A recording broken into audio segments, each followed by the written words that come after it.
Dear students, last video में मैंने discuss किया था ग्रुप थ्योरी के अंडर कि सिमेट्री क्या होती है, सिमेट्री एलिमेंट्स क्या होते हैं और या सिमेट्री ऑपरेशंस क्या होते हैं। तो आज हम एलिमेंट ऑफ सिमेट्री या सिमेट्री एलिमेंट्स को ही डिटेल में पढ़ने जा रहे हैं। तो उसमें जो सबसे पहले हम एलिमेंट ऑफ सिमेट्री पढ़ेंगे दैट इज आइडेंटिटी एलिमेंट। हालांकि इसमें आइडेंटिटी एलिमेंट में पढ़ने लायक कुछ नहीं है, बस इसको हम कैपिटल ई से डिनोट करते हैं और ये सारे ही मॉलिक्यूल में पाई जाती है। या हम ये भी कह सकते हैं कि किसी मॉलिक्यूल को अगर हम 360 डिग्री पर रोटेट कर दें तो जो रोटेशन से हमें वो जो ओरिजिनल मॉलिक्यूल था वही वापस मिल जाएगा। तो इसका मतलब ये हुआ कि आइडेंटिटी एलिमेंट में हमने कुछ किया ही नहीं। या तो हम ये कहें कि हम इसमें कुछ कर ही नहीं रहे हैं, या हम ये कह सकते हैं कि हम इसको 360 डिग्री पर रोटेट कर ले रहे हैं। तो इसको अगर हम इसके बारे में थोड़ा सा पढ़ लें, the identity element is present in all molecules, सब में प्रेजेंट होती है। Identity is the operation of not doing anything, ये वो ऑपरेशन है जिसमें हम कुछ करते ही नहीं है। When a molecule is not operated upon by any symmetry element, the system is left unchanged and the configuration of the molecule is identical with the original configuration। तो अगर हम किसी मॉलिक्यूल में कुछ ऑपरेट ही नहीं करेंगे, कोई भी सिमेट्री एलिमेंट नहीं लगाएंगे, तो वो तो ओरिजिनल जैसा ही रहेगा। Thus the molecule is said to possess the identity element। इसीलिए हम कहते हैं कि उस एलिमेंट मतलब मॉलिक्यूल में आइडेंटिटी एलिमेंट प्रेजेंट है। तो आइडेंटिटी एलिमेंट का मतलब ये होता है कि हम मॉलिक्यूल में कुछ नहीं कर रहे हैं, या हम ये कह सकते हैं कि हम उसको 360 डिग्री पर रोटेट कर रहे हैं। तो जो हमें कॉन्फ़िगरेशन मिलेगा वो बिल्कुल ओरिजिनल जैसा मिलेगा। तो आइडेंटिटी एलिमेंट सभी में प्रेजेंट होता है और बस इसको हम ई से डिनोट करते हैं। जो इसमें नेक्स्ट एलिमेंट ऑफ सिमेट्री है that is proper axis of symmetry. ठीक है, अब ये बहुत इंपॉर्टेंट है। जितनी भी अब सिमेट्रीज आएंगी वो सारी बहुत ज़्यादा इंपॉर्टेंट है। तो प्रॉपर एक्सिस ऑफ सिमेट्री पहले डेफिनेशन देख लेते हैं कि क्या होती है ये। An imaginary axis passing through the molecule symmetrically and about which when the molecule is rotated through an angle of theta the molecule gives an indistinguishable configuration। मतलब कि ये एक ऐसी इमेजिनरी एक्सिस है, हमने सिर्फ इमेजिन किया हुआ है एक लाइन को, जहां पर इस लाइन को हम एक्सिस बोल दे रहे हैं। तो एक ऐसी इमेजिनरी एक्सिस जो मॉलिक्यूल में से सिमेट्रिकली पास हो और जिसके अराउंड अगर हम मॉलिक्यूल को रोटेट कराएं किसी पर्टिकुलर एंगल थीटा पर, तो मॉलिक्यूल हमें एक इनडिस्टिंग्विशेबल कॉन्फ़िगरेशन देगा। इनडिस्टिंग्विशेबल कॉन्फ़िगरेशन पिछली बार मैंने आपसे डिस्कस किया था, ये आइडेंटिकल भी हो सकता है और ये इक्विवेलेंट भी हो सकता है। हालांकि इक्विवेलेंट और आइडेंटिकल अपने आप में डिफर करते हैं, वो अभी हम आगे पढ़ेंगे और मैंने लास्ट वीडियो में एक्सप्लेन भी किया था। तो बस प्रॉपर एक्सिस ऑफ सिमेट्री का मतलब ये हुआ कि एक इमेजिनरी लाइन है और जिसके अराउंड हमें किसी पर्टिकुलर थीटा पर यानी किसी पर्टिकुलर एंगल पर रोटेट करने पर अगर हमें मॉलिक्यूल का एक इक्विवेलेंट कॉन्फ़िगरेशन मिल जाए या आइडेंटिकल कॉन्फ़िगरेशन मिल जाए, तो हम उस एक्सिस को कहेंगे कि वो प्रॉपर एक्सिस ऑफ सिमेट्री है। और इसको डिनोट करते हैं हम सी एन से, कैपिटल सी और सफिक्स में स्मॉल एन लगा देते हैं। अब ये स्मॉल एन क्या है? एन है यहाँ ऑर्डर ऑफ एक्सिस। अब ऑर्डर ऑफ एक्सिस का क्या मतलब होता है?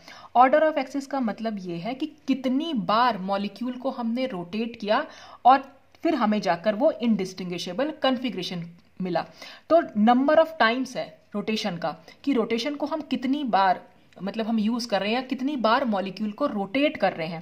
तो जितनी बार हम मॉलिक्यूल को रोटेट कर रहे हैं वो सब ऑपरेशंस हम काउंट करके यहाँ पर ऑर्डर ऑफ एक्सिस लिख दिया जाता है। अच्छा, इसकी वैल्यू हम डायरेक्टली भी निकाल सकते हैं। मॉलिक्यूल को रोटेट ना भी कराएं, अगर हमें सिर्फ देखने से मालूम पड़ जाए कि हाँ इसमें ये प्रॉपर एक्सिस ऑफ सिमेट्री है, तो जिस एंगल पर हम उसे रोटेट कर रहे हैं उस एंगल से 360 डिग्री को हमें डिवाइड कर देना है। तो n की वैल्यू होगी n is equal to 360 degree by theta. तो थीटा अगर हमारा 360 डिग्री है तो n की वैल्यू ऑब्वियसली 1 आएगी। 180 है तो n 2 हो जाएगा। थीटा की वैल्यू 120 है तो n 3 और थीटा की वैल्यू 90 है तो n इज इक्वल टू 4। तो जब ये n की वैल्यू इस तरह से आएंगी तो यहाँ से जो प्रॉपर एक्सिस ऑफ सिमेट्री मिलेगी वो C1, ये C2, ये C3, ये C4। तो n की वैल्यू हम हमेशा सफिक्स में लिखते हैं। और ये एंगल हम कैसे घुमा रहे हैं ये सभी अब हम डिटेल में पढ़ने वाले हैं थ्रू एग्जाम्पल्स। अब देखिए, सबसे पहला एग्जाम्पल जो हमने लिया है वो है वाटर मॉलिक्यूल। वाटर मॉलिक्यूल या किसी भी मॉलिक्यूल को डिस्कस करने से पहले सबसे पहले आपके दिमाग में एक्सिस जो है वो क्लियर होनी चाहिए कि जो 3 कोऑर्डिनेट्स हम लेते हैं या 3 डायमेंशन हम दिखाते हैं किसी भी मॉलिक्यूल को, अगर है वो मॉलिक्यूल तो उसमें क्या होगा, एक्स एक्सिस हमने ये मान ली और z एक्सिस ऊपर जा रही। ये दोनों x और z जो एक्सिस हैं वो पेपर के प्लेन में है। ये एक्स एक्सिस और ये जेड एक्सिस, और जो ये वाई एक्सिस जो हमने इधर को दिखा रखी है वो पेपर के प्लेन से ऊपर और नीचे की साइड जा रही है इस तरीके से, जैसे ये बिल्कुल पेन को खड़ा कर रखा है। तो एक्स एक्सिस ऐसे मान लीजिए, जेड ऐसे और वाई को ऊपर की साइड, यानी पेपर से नीचे मूव कर रहा है और पेपर से ऊपर, पेपर के प्लेन के नीचे भी और पेपर के प्लेन के ऊपर भी है, ठीक है। तो इस तरह से हम इसको एज्यूम कर सकते हैं। अच्छा, अब यहाँ पर ये आप x मान रहे हैं इसको और इसको z, तो ये आप हमेशा ही इसको x, इसको z, इसको y मानिएगा। मतलब आप जो भी एक्सिस का नाम रखेंगे वो हमेशा वही रखिएगा। मतलब ऐसा ना हो कि किसी मॉलिक्यूल में आपने इसको x मान लिया तो दूसरे में आप इसको y मान रहे हैं। मतलब ये जो चीज़ है ना, ये हमेशा एक पर्टिकुलर रखिएगा कि हाँ हमें हमेशा यही मानना है। तो अगर मैंने पिछली बार दिखाया भी था कि अगर ये x एक्सिस है और ये हमारी z एक्सिस है तो y एक्सिस इस तरीके से होगी, ठीक है। अच्छा, अब हम इसका एग्जाम्पल देखते हैं। एग्जाम्पल है वाटर। वाटर का मॉलिक्यूल आप लोगों को पता ही होगा, बेंट शेप में होता है और O इधर और ये H, इस तरह से हम इसको बना देते हैं। अब हमें ये चेक करना है कि इस मॉलिक्यूल को, सबसे पहले हमें जो भी मॉलिक्यूल मिले हमें सबसे पहले वो एंगल चूज करना होता है कि किस एंगल पर हम इसको घुमाएं ताकि हमें इसका इक्वलेंट कॉन्फ़िगरेशन मिल जाए, या हम कहें कि आइडेंटिकल कॉन्फ़िगरेशन मिल जाए। तो वो एंगल चूज करना ही सबसे ज्यादा इंपॉर्टेंट है। अगर आपको एक बार वो एंगल मालूम पड़ जाएगा फिर तो आप Cn की वैल्यू, मतलब n की वैल्यू वहां पर इजीली निकाल सकते हैं बिना मॉलिक्यूल को रोटेट किए भी। जैसे यहाँ पर वाटर का मॉलिक्यूल है, वाटर के मॉलिक्यूल में एक C2 एक्सिस है। कैसे है वो C2 एक्सिस? वो ऑक्सीजन मॉलिक्यूल से पास होती हुई जा रही है। जो ये लाइन मैंने दिखा रखी है ये एक्चुअल में है C2 एक्सिस, ठीक है। अब इस C2 एक्सिस के अराउंड देखिए, ये जो हमारा वाटर का मॉलिक्यूल है ये प्लानर मॉलिक्यूल है, ठीक है। इसको अगर मैं स्ट्रक्चर से दिखाना चाहूँ आपको तो ये इस तरीके से आएगा। ये हमारा बीच में ऑक्सीजन है, ये हाइड्रोजन और ये भी हाइड्रोजन है, ठीक है। तो ये बिल्कुल ऐसे पेपर के प्लेन में ही है। तो जो मैंने C2 एक्सिस मानी है वो ये वाली मानी है, यानी कि ये बीचों बीच इस तरह से यहाँ पर ऑक्सीजन से कट होती हुई, यानी कि इस ऑक्सीजन के अंदर से होती हुई वो जा रही है। आप इसको ऐसे इमेजिन कीजिए। और यहाँ पर ग्रुप थ्योरी में इमेजिनेशन बहुत ज़रूरी है बेटा। अगर आपकी इमेजिनेशन अच्छी है तब आप सब मॉलिक्यूल्स को इजीली कर सकते हैं। हालांकि हाँ, शुरू में आपको समझने में प्रॉब्लम होगी, लेकिन जितनी ज़्यादा प्रैक्टिस करेंगे उतना ज़्यादा आप इसको अच्छे से समझ सकते हैं, ठीक है।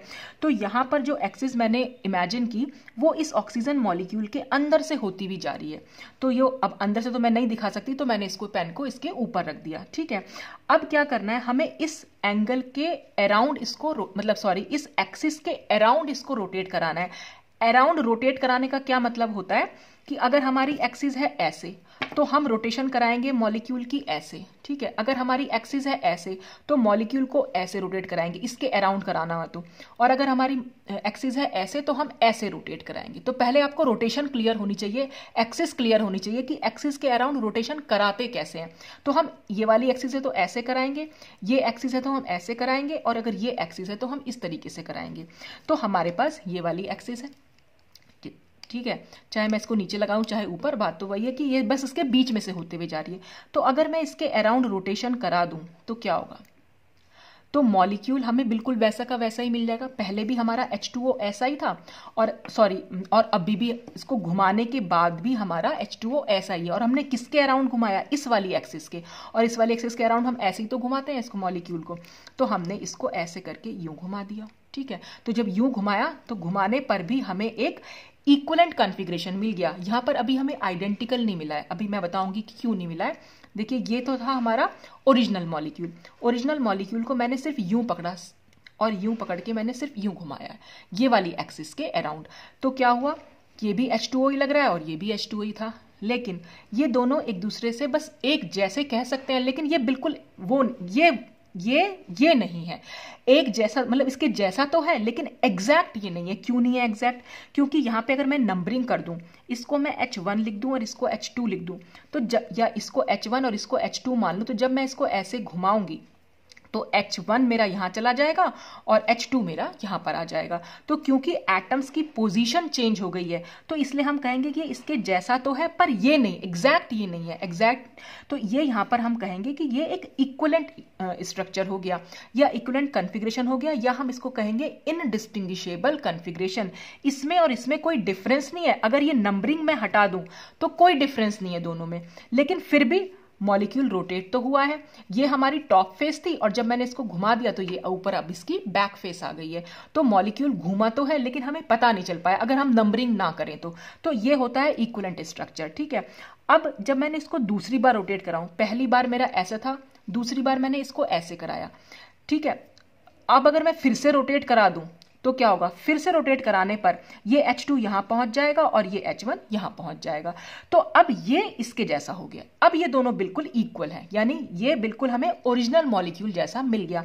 तो जब हमें ओरिजिनल मॉलिक्यूल जैसा मिल जाए, पहली बात तो हमें वहीं तक रोटेशन करानी होती है, ऐसा नहीं कि हम रोटेशन कराते चले जा रहे हैं। तो ये रोटेशन हमें तब तक करानी है जब तक कि हमें आइडेंटिकल या ओरिजिनल मॉलिक्यूल ना मिल जाए। ठीक है, और इक्विवेलेंट और आइडेंटिकल दोनों इनडिस्टिंग्विशेबल होते हैं, लेकिन दोनों में डिफरेंस क्या है, इन एटम्स का डिफरेंस है। देखने में एक जैसे लग रहे हैं लेकिन एक्चुअल में दोनों अलग अलग हैं। किस सेंस में, क्योंकि दोनों हाइड्रोजन ने अपनी पोजीशन को चेंज कर लिया है, ये H इधर चला गया और ये H इधर चला गया, तो ये इसके जैसा तो बन गया है। तो ये दोनों देखने में एक जैसे हैं, लेकिन अगर हम इनकी बात करें, नंबर्स की बात करें, तो नंबर में यहां पर ये H2 यहां पर है और ये H2 यहां पर है। तो इक्विवेलेंट और आइडेंटिकल देखने में एक जैसे होते हैं लेकिन वैसे वो डिफर करते हैं।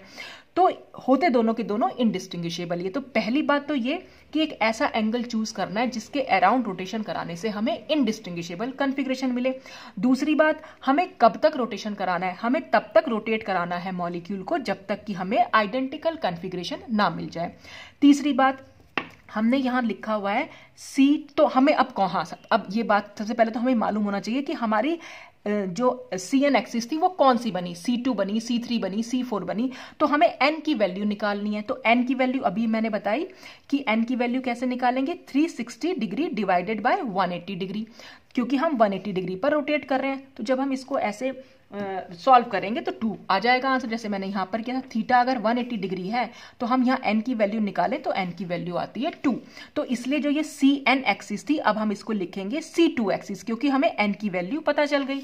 तो ये होगी C2 एक्सिस, ये तो हमें मालूम पड़ा। अब मैंने यहां लिखा है C2 और ऊपर मैंने लिख दिया है 1, और यहां लिखा है C2 और ऊपर लिख दिया है 2। तो ये 1 और 2 का क्या मतलब है, देखिए 1 का मतलब होता है हमने इस मॉलिक्यूल पर पहला ऑपरेशन किया। ये नंबर ऑफ ऑपरेशंस होते हैं, ये मैंने पहला ऑपरेशन किया और फिर मैंने इस पर दूसरा ऑपरेशन किया, यानी कि पहली बार रोटेट किया। पिछली बार मैंने आपको बताया था सिमेट्री ऑपरेशंस क्या होते हैं, जो हम रोटेशन करा रहे हैं या रिफ्लेक्शन देख रहे हैं तो ये सब इन्वर्जन हो रहा है, तो ये सब सिमेट्री ऑपरेशंस होते हैं। तो क्योंकि हम इसमें मॉलिक्यूल को रोटेट करा रहे हैं तो ये ऑपरेशन हुआ। तो जब हमने पहली बार रोटेट कराया तो पहला ऑपरेशन, जब हमने दूसरी बार रोटेट कराया तो दूसरा ऑपरेशन। तो देखा जाए तो टोटल नंबर ऑफ ऑपरेशंस हमारे 2 निकल के आ रहे हैं। लेकिन अगर आप यहां देखें, ये जो दूसरे ऑपरेशन के बाद जो हमें ये वाला आइडेंटिकल मॉलिक्यूल मिला, ये एक्चुअल में ई ऑपरेशन है। ई क्या था हमारा, ई में भी तो हम 360 यानी आइडेंटिटी एलिमेंट, जिसमें हम 360 डिग्री रोटेट करा रहे थे। मान लीजिए मैं ये सारे ऑपरेशन बीच के छुपा दूं, ये कुछ नहीं है। अगर हमें इससे यहां पहुंचना है तो हम ये भी तो कह सकते हैं कि हमने इसे 360 डिग्री घुमा दिया।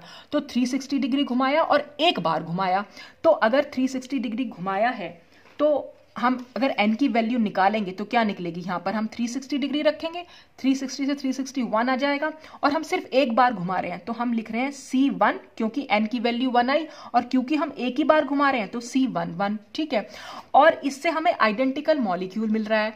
और 360 डिग्री घुमाना ही तो आइडेंटिटी एलिमेंट था जो हमने शुरू में पढ़ा था कि 360 डिग्री घुमाना या मॉलिक्यूल में कुछ ना करना। भाई हम ये भी तो कह सकते हैं यहां से यहां जाने में हमने कुछ भी नहीं किया, क्योंकि H1 भी अपनी जगह पे, H2 भी अपनी जगह पे।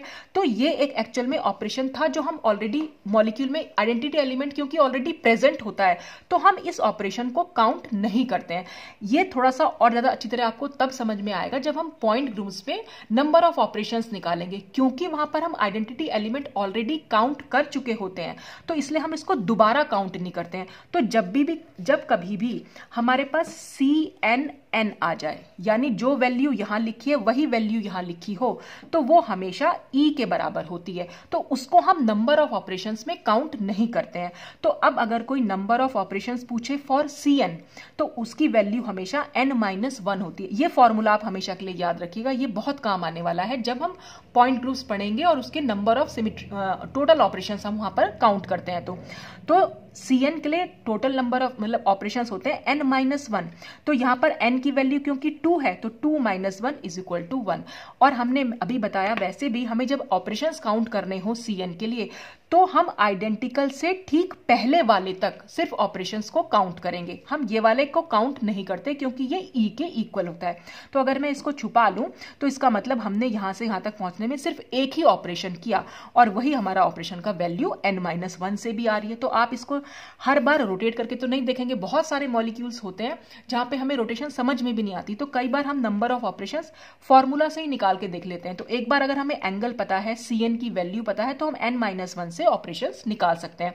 बाकी आप रोटेट कराकर भी देख सकते हैं। तो बस इतना ध्यान रखिएगा कि Cn के लिए हमेशा नंबर ऑफ ऑपरेशंस n-1 होते हैं। ठीक, अच्छा, तो अब हमें क्या मालूम पड़ा कि वाटर में एक C2 एक्सिस है और वो C2 एक्सिस ऑक्सीजन मॉलिक्यूल से होती हुई जा रही है। और तीसरी चीज हमें मालूम पड़ी कि जो भी यहाँ पर वैल्यू है, जो ऊपर वैल्यू है, यानी कि CNN = हमेशा आइडेंटिटी एलिमेंट होता है। ठीक, अब हम आते हैं दूसरे मॉलिक्यूल पर। दूसरा मॉलिक्यूल है हमारा BF3। अब BF3 क्या होता है? ट्राइगोनल प्लानर मॉलिक्यूल होता है। तो हमने इसको बनाया इस तरीके से। अब फिर से हमें एक ऐसा एंगल चूज करना है कि इसके अराउंड अगर हम रोटेट कराएं तो हमें जो है इक्विवेलेंट कॉन्फ़िगरेशन मिल जाए। ठीक है, तो देखने से जितने भी प्लानर मॉलिक्यूल्स होते हैं उनमें सिर्फ आपको ये चेक करना होगा कि दोनों के बीच का एंगल, यहां पर एंगल कितना है। देखो, देखने से ही नहीं लग रहा कि यहां से यहां तक का एंगल 120 डिग्री है।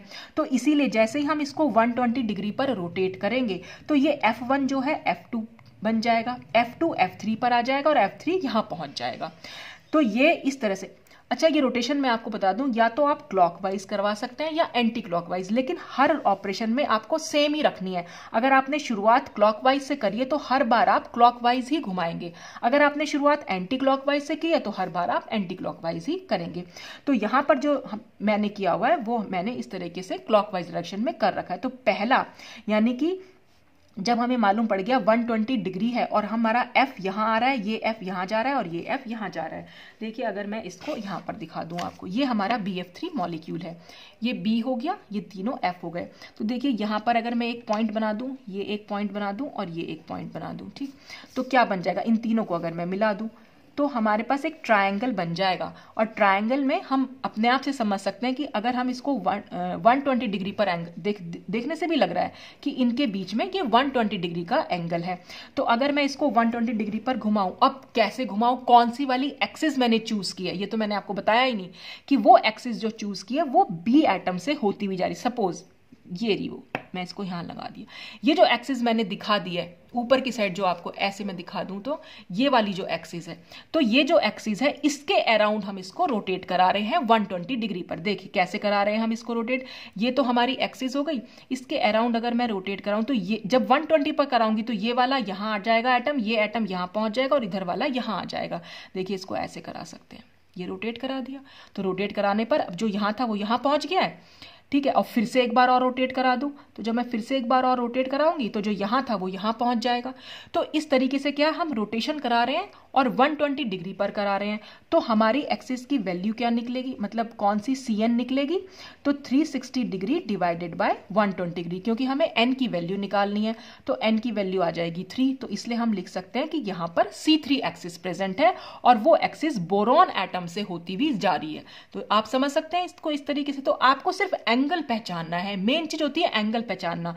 तो और एंगल आप तभी पहचान पाएंगे जितना आप मॉलिक्यूल को स्टडी करेंगे। वैसे ज्यादातर केसेस में जितने हमारे सिलेबस में हैं या जितने आते हैं, ज्यादातर में 90 डिग्री होता है, 120 डिग्री या 180 डिग्री, इन तीनों से ही काम चल जाता है।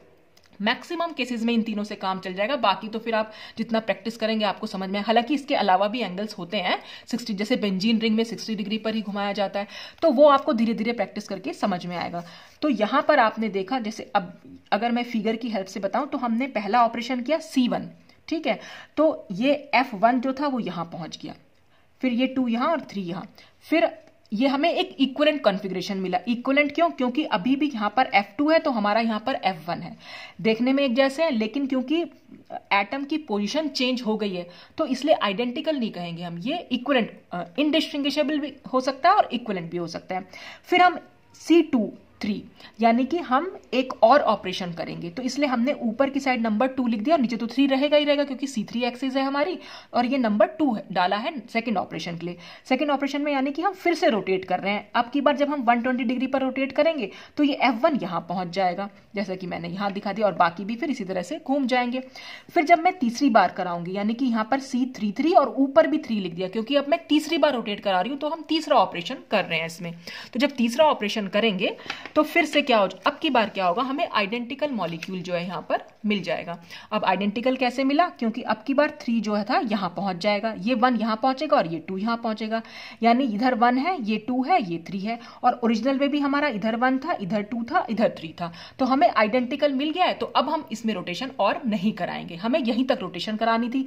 अब अगर कोई पूछे नंबर ऑफ ऑपरेशन, क्योंकि ये आइडेंटिकल है तो हमें सिर्फ आइडेंटिकल से ठीक पहले वाले तक ही काउंट करने होते हैं नंबर ऑफ ऑपरेशन, तो हमने इसको छुपा दिया। तो अब कितने मिले हमें, एक बार ये रोटेशन हुआ, दूसरी बार ये रोटेशन हुआ, तो इसका मतलब नंबर ऑफ ऑपरेशन हो गए 2। और अगर हम इसको फॉर्मूला की हेल्प से सॉल्व करना चाहें तो फॉर्मूला था हमारा n-1, n की वैल्यू यहां पर 3 है तो 3 - 1 = 2। तो फॉर्मूला अगर आपको पता है तो आप इजीली निकाल सकते हैं, आपको बार बार यहां काउंट करने की भी जरूरत नहीं पड़ेगी।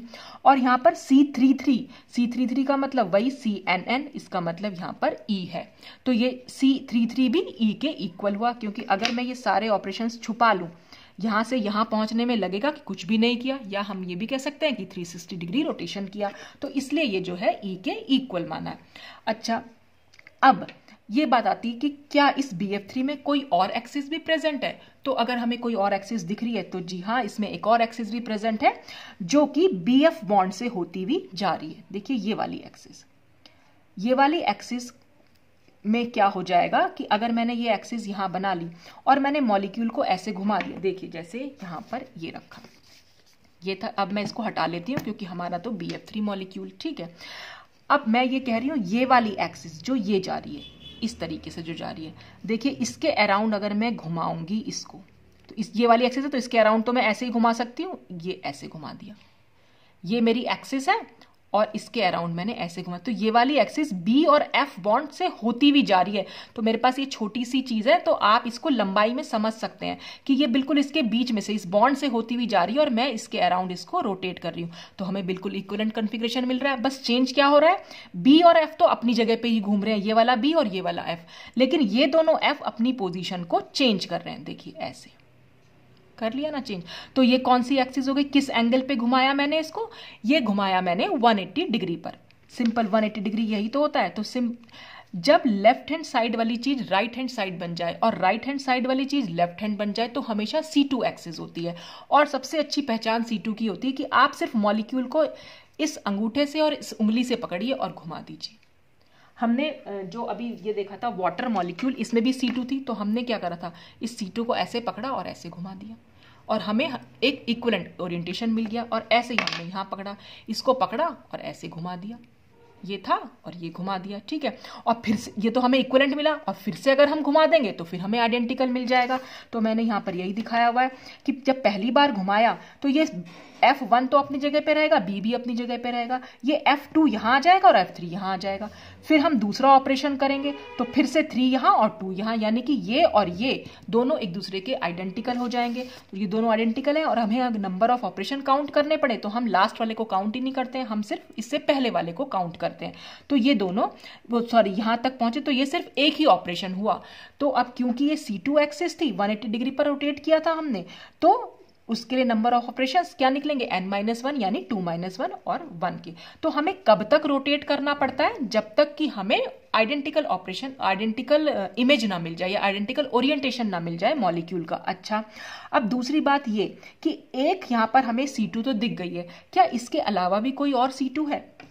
तो फिर से हम देखते हैं, ये इसी मॉलिक्यूल को देखिए, ये यहाँ पर ऐसे रखा हुआ है, तो ये ऐसे था सपोज, तो एक तो यहाँ पर मैंने यहाँ ढूंढी दी थी। अब दूसरी क्या हो सकती है, देखिए दूसरी वाली हो सकती है इस वाले BF से जाती हुई। तो देखिए इसके अराउंड अगर मैं घुमाऊंगी तो फिर से हमें सेम ही, तो ओरिजिनल तो नहीं मिलेगा लेकिन इक्विवेलेंट ओरिएंटेशन मिल जाएगा।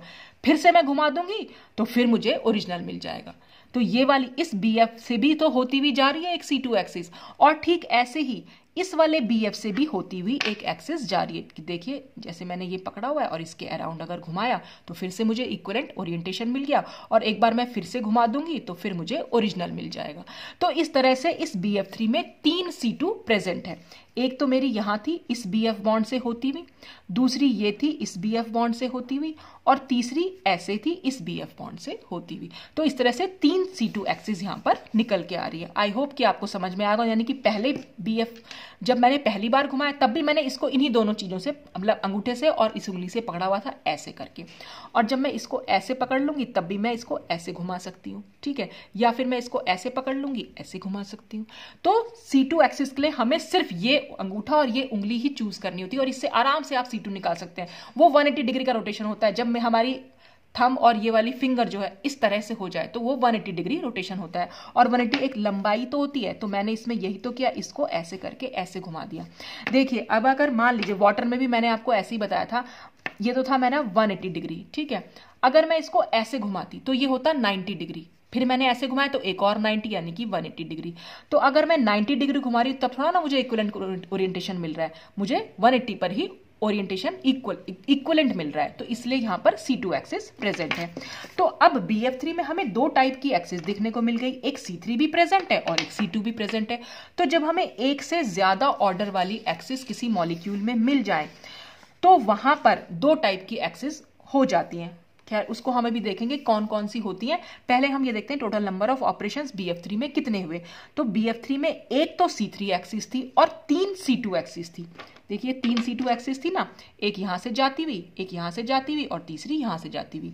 तो एक C3 एक्सिस के लिए हमारा नंबर ऑफ ऑपरेशन कितने हो जाएंगे, n-1 यानी 3 - 1 = 2। तो ये 2 तो हो गया C3 ऑपरेशन से आंसर आया।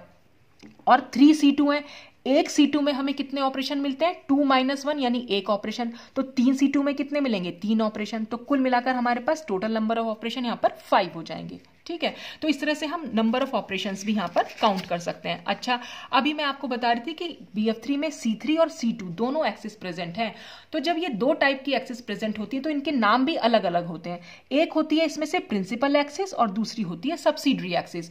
अब प्रिंसिपल एक्सिस क्या होती है, एक्सिस ऑफ हाईएस्ट ऑर्डर, जिसका भी ऑर्डर हाईएस्ट होगा। जैसे C3 और C2 में ऑर्डर यानी n की वैल्यू, C3 में n की वैल्यू ज्यादा है, इसलिए C3 जो है इस केस में हो जाएगी प्रिंसिपल एक्सिस, और subsidiary axis other than principal axis, principal axis के अलावा जितनी भी एक्सिस होंगी वो सब सब्सिडरी एक्सिस होंगी। तो C2 एक्सिस जो होगी वो यहाँ पर सब्सिडरी हो जाएगी। अच्छा, अब अगर हम बात करें, कई बार ऐसा होता है मॉलिक्यूल में हमें C3 दिख रही है, प्रिंसिपल दिख रही है और सब्सिडरी C2 भी दिख रही है, लेकिन हम एक ही C2 देख पा रहे हैं। जैसे सपोज BF3 था आपके पास, अब मान लीजिए आपको सिर्फ एक ही C2 दिख पाती, बाकी की दोनों दिख ही नहीं रही है। हो जाता है इसमें, तो खैर प्लेनर मॉलिक्यूल है, आपको इजीली दिख रही होंगी तीनों।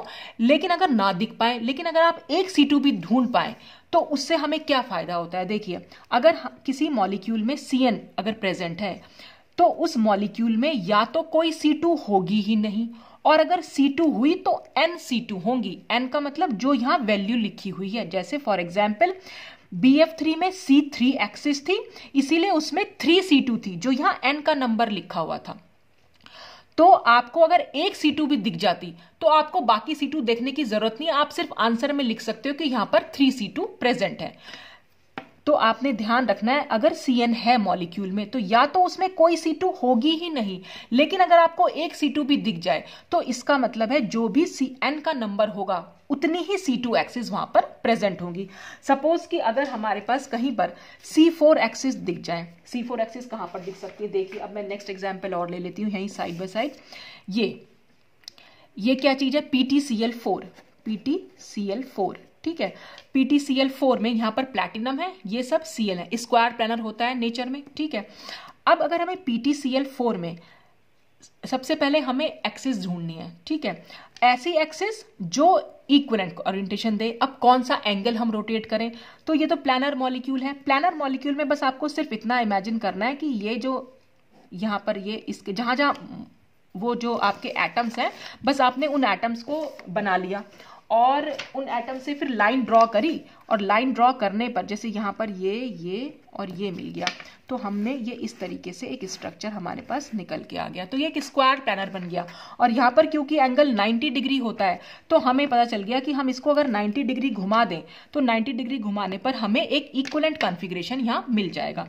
तो देखिए 90 डिग्री घुमाने पर इसको ये यहाँ पहुँच जाएगा, ये यहाँ पहुँचेगा, ये यहाँ और ये यहाँ। तो देखिए कैसे घुमा रही हूँ मैं इसको 90 डिग्री पर, सिर्फ इतना 90 डिग्री यही तो है, यहाँ से लेके यहाँ तक का।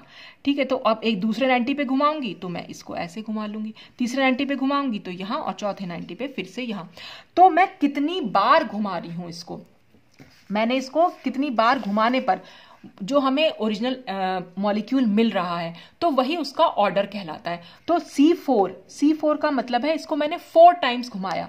देखिए अगर मैं पहला शुरू में रखूं, ये 1 2 3 4 थे, तो जब मैं पहली बार घुमाऊंगी तो ये 1 यहाँ आ जाएगा। सिर्फ एक ही हम एटम पर कंसीडर करते हैं, ये 1 एटम यहाँ आ जाएगा। जब मैं दूसरी बार घुमाऊंगी तो 1 एटम यहाँ आ जाएगा। जब मैं तीसरी बार घुमाऊंगी तो 1 एटम यहाँ आ जाएगा। जब मैं चौथी बार घुमाऊंगी तो 1 एटम यहाँ आ जाएगा।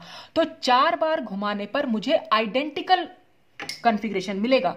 ठीक है, इक्विवेलेंट तो पहली बार में ही मिल जाएगा, लेकिन आइडेंटिकल मुझे चौथी बार में मिलेगा। तो जब हमें आइडेंटिकल मिल जाता है तभी हमें पहचान हो जाती है कि वहां पर वो वाली एक्सिस प्रेजेंट है। तो यहाँ C4 एक्सिस प्रेजेंट है। C4 कैसे मालूम पड़ा? क्योंकि मैंने 90 डिग्री पर घुमाया। 90 डिग्री पर घुमाने से n की वैल्यू क्या निकलेगी मेरी? 4। तो इसलिए यहां पर PTCl4 में जो थी वो C4 एक्सिस प्रेजेंट है।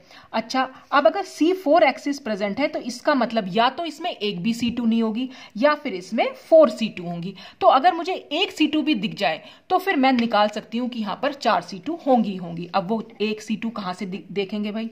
देखिए पहली तो हमारी C4 तो ऐसे थी ऊपर, जो हमारे प्लैटिनम से होती भी जा रही थी नीचे की साइड। दूसरी अब अगर मैं C2 की बात करूं तो देखिए एक C2 ये है जो इस प्लैटिनम से ऐसे होती भी जा रही है, यानी कि इस तरीके से होती भी जा रही है।